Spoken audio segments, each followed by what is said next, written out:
I don't no मैं last vlog ऐसे करूँगा, आई never thought, but over the few past months मेरी life इतनी ड्रास्टिक, मतलब फ्यू मंथ्स नहीं बोलूँगा, over the last few years मेरी लाइफ इतनी ड्रास्टिक चेंज हुई है दैट आई नेवर वांटेड। मतलब मैंने कभी नहीं सोचा था ज़िंदगी ऐसे पटक के छोड़ेगी।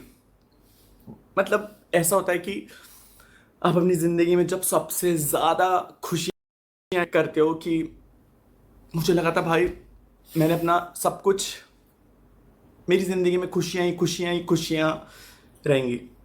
पैदा हुआ तो फिर ब्रेन ट्यूमर हो गया था, 14 साल तक वैसे झेला। बड़ा हुआ तो फिर घर वालों के प्रेशर से झेला कि भाई पढ़ाई करेगा, घर वालों का नाम रोशन करेगा।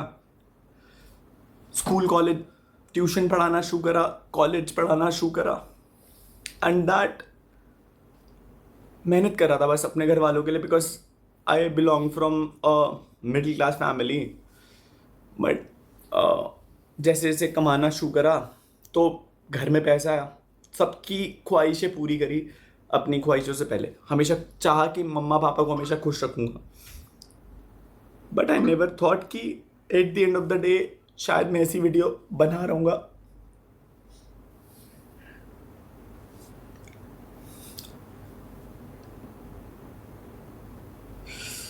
सो आई नो बहुत सारे लोगों को शायद दे वोंट बिलीव कि भाई हमारे बाबू भैया आखिरी व्लॉग ऐसे बना रहे। भाई मेरे को भी नहीं पता था कि भाई आखिरी व्लॉग ऐसे बनेगा और इस सेंस में बनेगा। बट यू नो गाइस, शायद मतलब मुझे लगता है मेरी ज़िंदगी में कभी लॉयलिटी थी ही नहीं, चाहे वो किसी की भी एंड से हो। घर में कमाना शुरू करा, शायद सोशल मीडिया पे मैं आपको बताता हूँ, मैं अपनी असली सच्चाई कभी रख ही नहीं पाया, आज रख रहा हूँ। I am very happy that मैं चीज़ें जैसी है मैं वैसे बता करके ख़त्म कर रहा हूँ।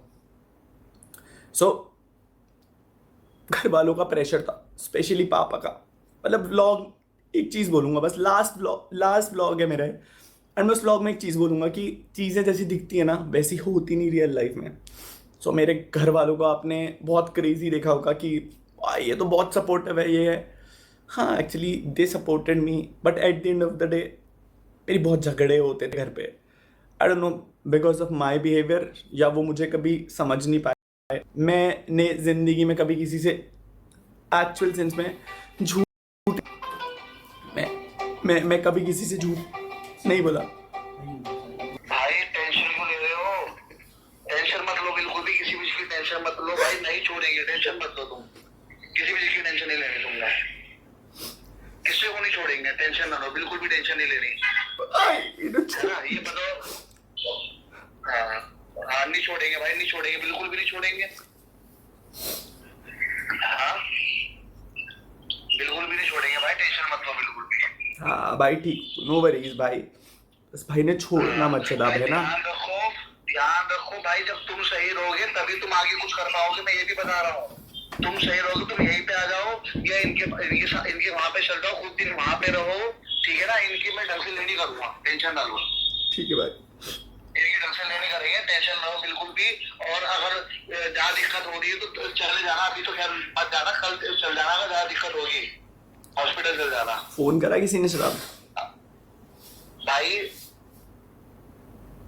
किसी ने भी फोन नहीं उठाया। नो वरीज कोई भाई, बात नहीं, सबको रगड़ेंगे, टेंशन ना लो, ठीक है, टेंशन ना लो। ठीक है, हाँ ठीक है ना, ठीक रहो नहीं पहले, ठीक है भाई, प्रायोरिटी यही है, पहले ठीक रहोगे तभी सब कुछ करोगे। ठीक है, ओके भाई। ठीक है ना, टेंशन नहीं लेना बिल्कुल भी। भाई फोन स्विच ऑफ कर देना इसके बाद, प्लीज मत उठाना किसी को। आई डोंट नो, बीच में एक कॉल्स सो मैं बोल रहा था मैंने घर वालों के लिए बहुत कुछ करा है, एंड सोशल मीडिया पे जो दिखता है भाई उस पर बिलीव मत करना, क्योंकि ऑनलाइन जो दिखता है ना रियल लाइफ में बहुत अलग है, बहुत अलग। I never thought I would be making this video, so this is gonna be my last vlog, and I am gonna tell जो भी चीज़ें सच्चाई, जो भी चीज़ें मैंने over the period of like 2-3 साल में सही हैं, बहुत एक्सट्रीम। आखिरी 8 महीने तो बहुत एक्सट्रीम है, बहुत एक्सट्रीम, बता भी नहीं सकता हूँ कितना एक्सट्रीम है। सो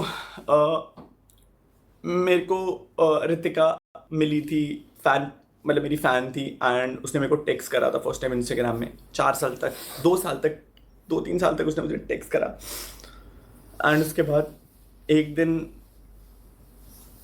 मैंने उसके डीएम का रिप्लाई करा, मैं उससे बात करना शुरू करा, बात हुई, सब कुछ हुआ।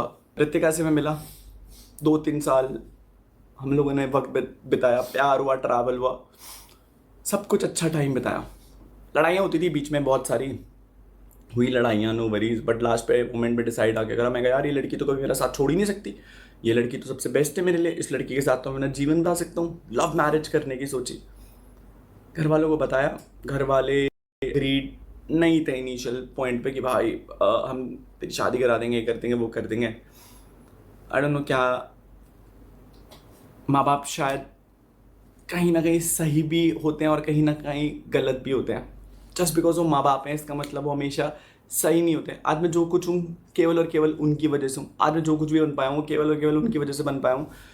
बट आज मैं जो कुछ हूँ वो भी मैं उनकी वजह से बन पाया हूँ। सो बात करी घर में, मनाया, नहीं मान रहे थे स्टार्टिंग में, थोड़ा बहुत मतलब होता है घर वालों का कि उनको अपनी मनपसंद से लड़की लेके आनी होती है, तो मान गए। शादी से आई गेस 5 दिन 6 दिन पहले, शादी से सब कुछ अच्छा चला था, सब कुछ। क्या हुआ नहीं पता मेरे को। शादी से 5-6 दिन पहले डिसाइड कि नहीं भाई, अब हम तेरी शादी में नहीं आएंगे और हमें इस शादी से खुश नहीं है। कार्ड्स बच चुके थे, सब कुछ जा चुका था एंड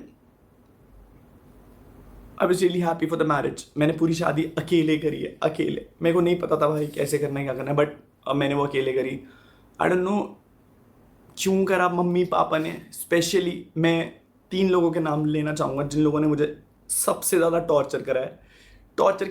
और I will attach every proof in the drive link. मैं इस ब्लॉग के नीचे एक ड्राइव लिंक अपलोड करूँगा ताकि एटलीस्ट, मैं आपको बता रहा हूँ, मैं वो लड़का नहीं था जो हार मान जाए, बट अभी आज की डेट पे शायद मेरे पास कुछ भी नहीं बचा है, कुछ भी नहीं बचा। और मैं बहुत टाइम से झेला था, ऐसा नहीं था कि बाबू भैया 1 हफ्ते में हार गए। मैं इतना लंबा झेला हूँ, इतना लंबा। मेरे पास शायद मैं आज हार गया, मेरे पास नहीं बची पावर, नहीं बची। मेरे को ऐसा था कि एक पॉइंट पे चीज़ें कुछ तो बचेंगी, बट नहीं बची। आई गेस किस्मत में शायद इतना ही लिखा था तो हो गया है। 5 दिन हो चुके हैं, मैंने कुछ खाया नहीं है, ना ही सोया हूँ। आई नो, मतलब मैं पागलों वाली स्टेज पे पहुँच चुका हूँ, मैं पागल हो चुका हूँ ऑलमोस्ट। शायद तभी मैं व्लॉग बना रहा हूँ, but these are gonna be my final feelings.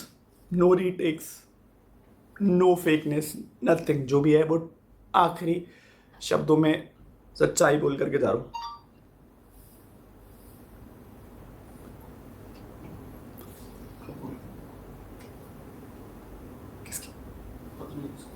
5-6 दिन पहले घर वालों ने शादी में आने से मना कर दिया, बोला हम नहीं आ रहे तेरी शादी में। मुझे पता है कि